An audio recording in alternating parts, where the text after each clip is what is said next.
Revista Espírita de 1860. Março, item 2. Os pré-adamitas.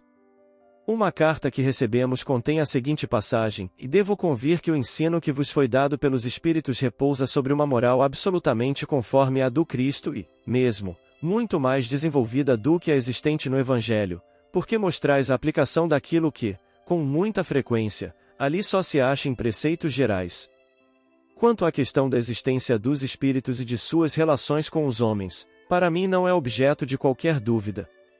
Eu estaria convencido apenas pelo testemunho dos pais da Igreja, se não tivesse a prova da minha própria experiência. Não levanto, portanto, nenhuma objeção a esse respeito. Já não se dá o mesmo com certos pontos de sua doutrina, que são evidentemente contrários ao testemunho das Escrituras. Limitar-me-ei, por hoje, a uma só questão, a relativa ao primeiro homem. Dizeis que Adão não é o primeiro nem o único que tenha povoado a terra. Se assim fosse, fora preciso admitir que a Bíblia estaria em erro, pois o ponto de partida seria controvertido. Vede, por um instante, a que consequências isto nos conduz. Confesso que esse pensamento lançou alguma confusão em minhas ideias. Como, porém, antes de tudo sou pela verdade, e a fé nada pode ganhar se construída sobre um erro, peço-vos a gentileza de dar alguns esclarecimentos a respeito, se vossas horas vagas o permitirem. Ser-vos-ei muito reconhecido se puderdes tranquilizar a minha consciência. Resposta. A questão do primeiro homem, na pessoa de Adão, como tronco único da humanidade, não é a única sobre a qual as crenças religiosas tiveram de modificar-se. Em certa época o movimento da Terra apareceu de tal modo em oposição ao texto das Escrituras, que não houve formas de perseguições a que esta teoria não tenha servido de pretexto e, contudo, vê-se que Josué, parando o sol, não pôde impedir que a Terra girasse. Ela gira apesar dos anátemas, e ninguém hoje o contestaria sem atentar contra a própria razão. Diz igualmente a Bíblia que o mundo foi criado em 6 dias, fixando a data em cerca de 4.000 anos antes da era cristã. Antes disso a Terra não existia, havendo sido tirada do nada. O texto é formal. E eis que a ciência positiva, inexorável, vem provar o contrário. A formação do globo está escrita em caracteres imprescritíveis no mundo fóssil, e está provado que os 6 dias da criação representam outros tantos períodos, talvez de várias centenas de milhares de anos. Não se trata de um sistema, de uma doutrina, de uma opinião isolada, mas de um fato tão constante quanto o movimento da Terra, que a teologia não pode deixar de admitir. Assim, não é senão nas pequenas escolas que se ensina que o mundo foi feito em 6 vezes 24 horas, prova evidente de erro no qual se pode cair, tomando ao pé da letra as expressões de uma linguagem muitas vezes figurada. A autoridade da Bíblia teria sido atingida aos olhos dos teólogos? Absolutamente. Eles se renderam à evidência e concluíram que o texto podia comportar outra interpretação. Revistando os arquivos da Terra, a ciência reconheceu a ordem na qual os diferentes seres vivos apareceram em sua superfície.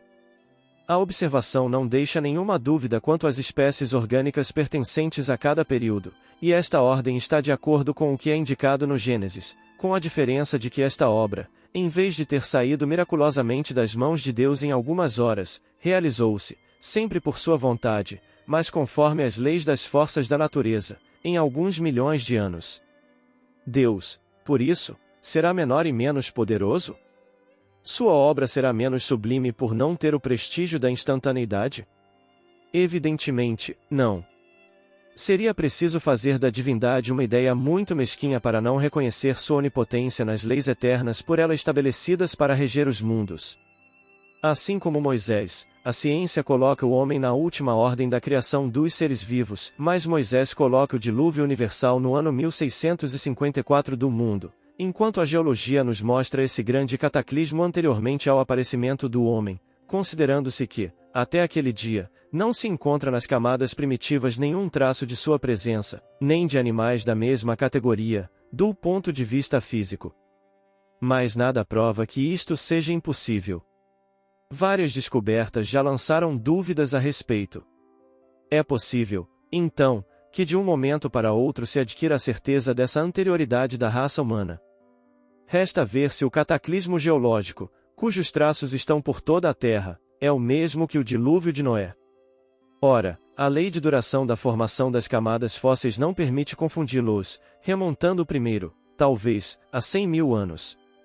No momento em que forem encontrados traços da existência do homem antes da grande catástrofe, ficará provado que Adão não foi o primeiro homem, ou que sua criação se perde na noite dos tempos.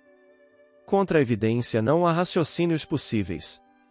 Os teólogos deverão, assim, aceitar o fato, como aceitaram o movimento da Terra e os 6 períodos da criação. É verdade que a existência do homem antes do dilúvio geológico ainda é hipotética, mas isto é de só menos importância. Admitindo que o homem tenha aparecido pela primeira vez na Terra 4.000 anos antes do Cristo, se 1.650 anos mais tarde toda a raça humana foi destruída, com exceção de um só, conclui-se que o povoamento da Terra não pode datar senão de Noé, isto é, de 2.350 anos antes de nossa era. Ora, quando os hebreus emigraram para o Egito, no século XVIII a.C., já encontraram este país bastante povoado e com uma civilização muito adiantada. Prova a história que, nessa época, as Índias e outras regiões eram igualmente florescentes. Seria preciso, então, que do 14º ao 18º séculos, ou seja, no espaço de 600 anos, não só a posteridade de um só homem tivesse conseguido povoar todas as imensas regiões então conhecidas, mas que, nesse curto intervalo, a espécie humana tivesse podido elevar-se da ignorância absoluta do estado primitivo ao mais alto grau do desenvolvimento intelectual, o que contraria todas as leis antropológicas. Tudo se explica, ao contrário, admitindo-se a anterioridade do homem, o dilúvio de Noé como uma catástrofe parcial, confundida com o cataclismo geológico, e Adão, que viveu há 6.000 anos, como tendo povoado uma região desabitada. Ainda uma vez, nada poderia prevalecer contra a evidência dos fatos. Eis porque julgamos prudente não tomar posição em falso contra doutrinas que, cedo ou tarde, como tantas outras, podem revelar a falta de razão dos que as combatem. Longe de perder, as ideias religiosas se engrandecem ao caminharem com a ciência. É o meio de não dar margem ao ceticismo, mostrando-lhe o lado vulnerável. Em que se teria tornado a religião, caso se obstinasse contra a evidência e persistisse em anatematizar os que não aceitassem as letras das Escrituras? Disso resultaria que não se pode ser católico sem crer no movimento do Sol, nos 6 dias da criação e nos 6.000 anos de existência da Terra. Calcule-se o que restaria hoje de católicos. Proscreveis também os que não tomam ao pé da letra a alegoria da árvore seu fruto, da costela de Adão, da serpente, etc. A religião será sempre forte quando marchar de acordo com a ciência, porque estará ligada à parte esclarecida da população. É o único meio de desmentir o preconceito que a faz ser considerada, por gente superficial, como antagonista do progresso. Se a religião jamais repelisse a evidência dos fatos, não se afastaria dos homens sérios nem provocaria cismas, porquanto nada poderia prevalecer contra a evidência. Assim, a alta teologia, que conta homens eminentes pelo saber, sobre muitos pontos controvertidos admite uma interpretação conforme a sã razão. Apenas é lamentável que reserve suas interpretações aos privilegiados e continue a ensinar ao pé da letra nas escolas. Daí resulta que a letra, aceita inicialmente pelas crianças, é mais tarde rejeitada por elas quando chega a idade da razão. Nada tendo em compensação, tudo repelem, aumentando o número dos incrédulos absolutos. Ao contrário, dai às crianças apenas o que a razão possa admitir mais tarde, desenvolvendo-se a razão, as crianças serão fortificadas nos princípios que lhes tiverem sido inculcados.